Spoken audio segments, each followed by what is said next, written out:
এয়া দেখিছেনে গাইজ মায়ে পলুৰ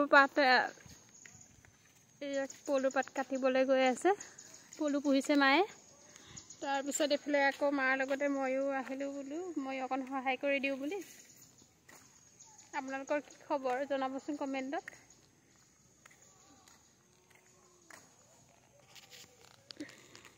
এয়া আমাৰ ছাতৰ ওপৰত কিছুমান খেতি কৰিছোঁ। কালিতো ভিডিঅ' এটা দিছিলোঁ, তাত আপোনালোকে গম পাইছে নিশ্চয়।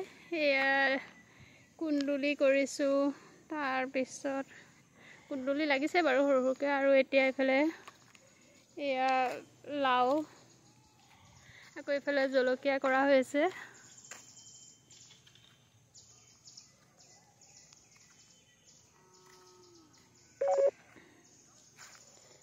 এয়া এতিয়া মই পানীও দিব লাগিব। এইফালে এল'ভেৰা দেখিছেনে। Bye bye. ভিডিঅ'টো ক'ৰ পৰা চাইছে আপোনালোকে কমেণ্টত জনাব, আৰু মোৰ পেজটো ছাবস্ক্ৰাইব কৰি দিব। ধন্যবাদ।